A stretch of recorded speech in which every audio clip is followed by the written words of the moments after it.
afternoon, and good evening, whichever part of the world you are joining us from. Global Council for the Promotion of International Trade welcomes you all for this prestigious event on World MSME Day Celebration 2023 and Global MSME Champion Awards.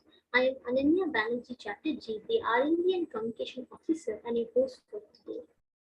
Every year on June 27, Micro, Small and Medium Enterprises Day is celebrated to honor their role in achieving the Sustainable Development Goals. Small and medium-sized enterprises account for 90% of the businesses and 60 to 70% of employment, and they account for half of the global GDP according to the United Nations.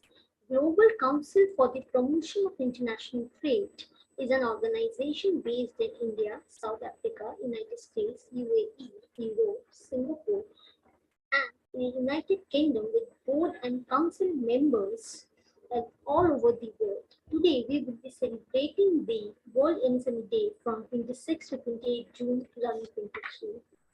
The theme of this year's celebration is Building a Strong Future Together. In line with this, we are excited to announce the launch of the Brand 10,000 MSME Network, a dynamic platform where MSMEs from around the world can connect, learn, and grow together. By joining this network, you will gain access to valuable resources, knowledge sharing opportunities, and a supportive community that can empower you on your entrepreneurial journey. The virtual event will feature engaging keynote speaker, panel discussion, interactive workshop, and networking session with industry expert leaders and successful MSME owners. World MSME Day is an important opportunity to look at this topical issue in a very practical and policy-oriented way in the global context of micro, small, and medium enterprises. Here we ask rest of the world to work together to help MSMEs get through the current crisis and build up their ability to handle future shocks. GCPIT members to create an open, fair, non-discriminatory, and predictable global trade and businesses environment that helps and encourage MSMEs to participate in international trade and businesses.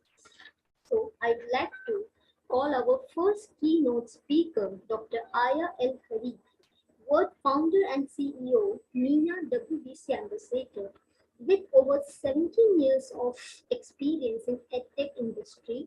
Welcome, Dr. Aya.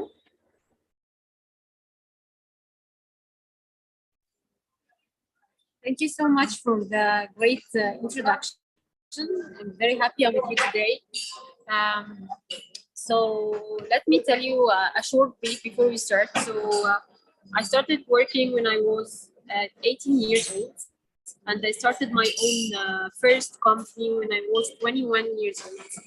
So it was a huge, very difficult journey, but I learned a lot through it. And this is all what happens with small companies or medium companies, especially when they are startups. It's very difficult for them to start their business and survive. And this was what's happening all around us. I'm really proud that all the Egyptian companies now are booming, especially startups, and especially that the ecosystem has changed a lot.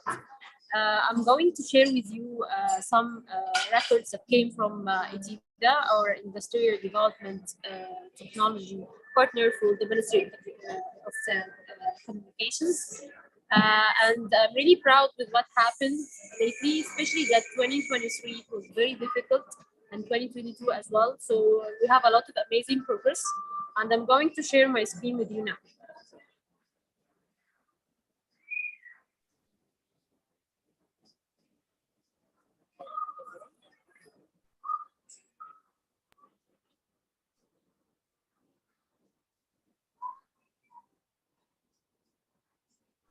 Okay.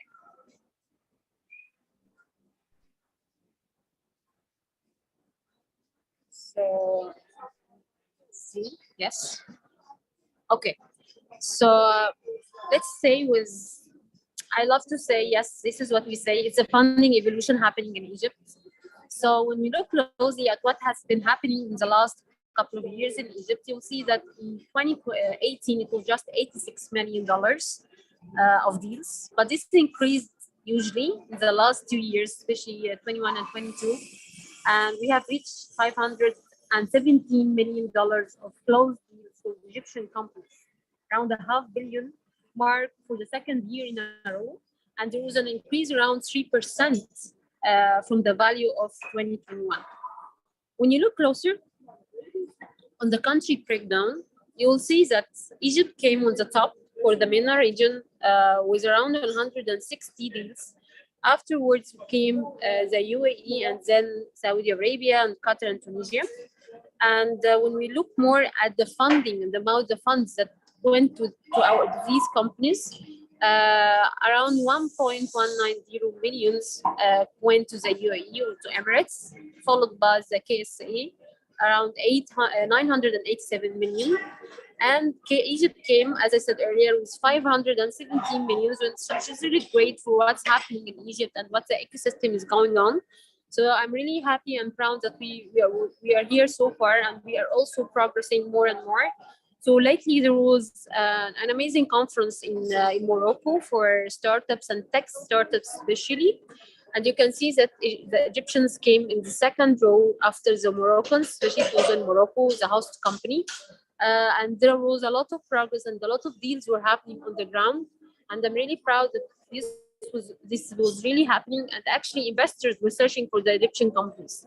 So whenever you go, they were all searching for Egypt and searching for these type of companies, and they are very willing to invest in Egypt, especially that when Egypt had a very struggling period of time lately, the last couple of years. But instead of this, our VC ecosystem and our startups are rising, and there are a lot of money coming in, and they're really happy with what's happening in the scene right now. So when you check more about it related to Africa, as I mentioned earlier, Morocco. So in the top of the number of deals came Nigeria with around 198. Egypt came second with around 160, and then followed by Kenya, South Africa, and Tunisia. And then when you go to the funding, the money that already was put in these countries, you will find Nigeria as well in the beginning with around 838 millions, and followed by Kenya with around 595 millions, and then Egypt comes with 570 millions. Again, I'm really happy with what's happening, and I'm really happy with how the government has changed the policy lately, and it became more supporting to the startups, especially in Egypt. Yani lately, you'll find that a new law came to officially now that startups in Egypt are no more going to pay taxes for the next 5 years from their founding year. So these are great news, and everyone is excited for what's happening in Egypt right now. So when we go more into the industry itself, you'll see that these type of deals came to, of course, there are some things that are most common. For example, came in the top was the e-commerce with around 37 deals, followed by the fintech with around 29. And then comes the transportation and logistics with around 18 deals. And then the healthcare, and at the end was the enterprise software. So there are a lot of startups as well and companies that work in developing the software that itself, whether by it's in education or in the customer service, the customers itself. So a lot of things are happening here as well. So when you go to the comparison for these type of fundings, you'll find, of course, what is booming now in Egypt is the fintech. So we got around $217 million going into the fintech industry, followed by the e-commerce with 148 million, and then the transportation and logistics with around $62 million. And comes afterward the retail, healthcare, and the education, or the edtech. When you check more about the most famous startups or the most famous funding rounds that happened lately in Egypt, especially in 2022, came in the top, of course, PayMob, and it's a fintech application for helping in paying the money more easier. The amount was around $50 million with a Series B. Comes afterward Maxap, and it was raising pre-Series B with a $40 million last October. And it's, of course, an e-commerce platform. And then Money Fellows comes with a $31 million, a Series B as well, a fintech. And as you see, the next one, of course, an e-commerce Primor with around $25 million is a Series A. And then Lucky at that comes with $25 million with a Series A last March, of course, 2022. So as you see, it's like a play coming between a game between fintech and e-commerce. So it's coming and going everywhere. But hopefully, you can see as well the investors that invested in them. So we have a lot of actually international investors as well. And for example, you'll see also IFC. They started to invest in Egyptian companies. One of them is Primor, for example. They're really proud that the AFC started to concentrate more in Egypt, and lately they were here, and there are a lot of missions coming on, and there are a lot of initiatives that started to target Egypt more. One of them, for example, is UN's Arabia in the governance conference in Dubai, and this conference, Egypt was a guest of the conference, and we were happy that a lot of Egyptians were among the best 100 female in this great initiative. These are the type of startups that got funds in 2022, and this as well. And you'll see that a lot of things are rising right now, and there are a lot of active investors also as well. So we have Flat 6 Labs, we have Falak, we have A15, 500 Global. Recently, a lot of international investors started to check what's happening in Egypt. One of them as well is Plug and Play. So they are one of the most active investors in Africa, and they've started to be here. And there are a lot of accelerator and incubate programs for the startups and the small companies that want to rise and explore other markets as well. To wrap up and tell you what's happening as a highlights of the last year, a lot of things have changed in the government. A lot of things started to help startups and help the SMEs to be more exposure, with more support. There is a lot of strategies to attract international investors. There are a lot of initiatives, for example, Egypt Forward, where they are training more Egyptian talents to be more very good at their work, especially in the tech field and the ICT. And you'll find, for example, the Creativa Innovation Hubs. It's very famous co-working and event places that's happening all over Egypt right now. And the best thing in it is that they are taking the old places in Egypt, the old palaces, and retransforming them into hubs for the entrepreneurship and for the startups to come and join the programs and work from their co-working spaces. So now you have a lot of support from the ministry. A lot of fintech initiatives are going everywhere. We have a White 2030 initiative as well. And we have a lot of things also empowering female founders. So since I'm an ambassador with MENA Women Business Club, I'm also, I love to support women whenever I can. So supporting these type of products or initiatives that supports women, especially when they are founders or in very high executive positions, even if you have an SME or a small company or medium company. A lot of things are going into this area now, and people are very excited about it, and a lot of things have changed.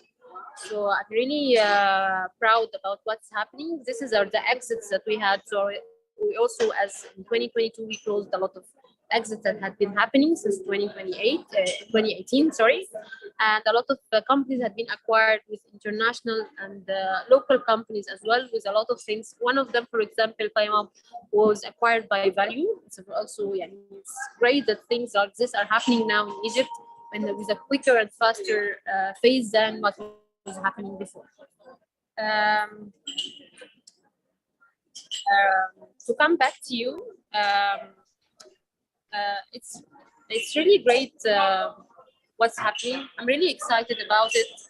Everywhere I go, everyone is proud with what's happening in the ecosystem in Egypt. How are things much changed than before?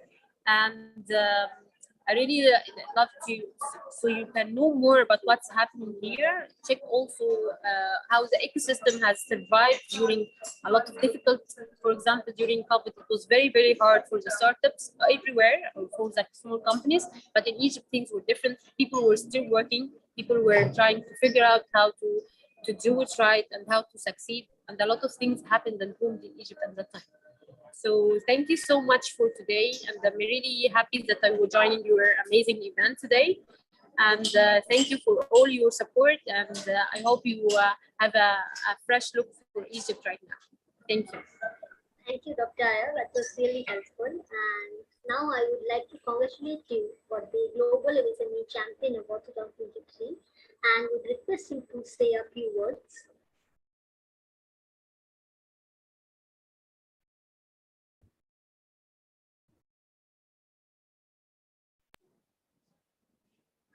Of course, it's such a pleasure to be nominated for this amazing award. To tell you more about me, I didn't give you a brief at the beginning, but for example, as I told you, I started when I was 21 years old. It was very difficult for me as a startup female founder. And now I have my third startup, and we are like selling everywhere. We are selling in France, in Saudi Arabia, in Nigeria, Cote d'Ivoire, and Senegal. So it was very hard. People didn't, especially at that time, they didn't like support female founders. It was very hard, and I even was being all the time. I was asked, when you are going to be married, when are you going to have children, what happens if something like this happens. It was always questioning if I can do it or not. So I did it. I have a PhD now in fine art. I taught in the American University in Cairo, and I'm still teaching for undergrads, graphics and animation. I traveled to more than 20 countries around the world. And as I said earlier, I was nominated for the 100 best female founders in the MENA region just last February with the IFC. So it was really hard when you get accredited for what you have been doing all these. I'm really thankful for this amazing opportunity, and thanks for a great initiative and great event. And hopefully it will have a great impact on everyone who's watching us right now. Thank you so much. Thank you, Dr. Aya, and congratulations once again, and thank you for your time. Thank you so much. Thank you.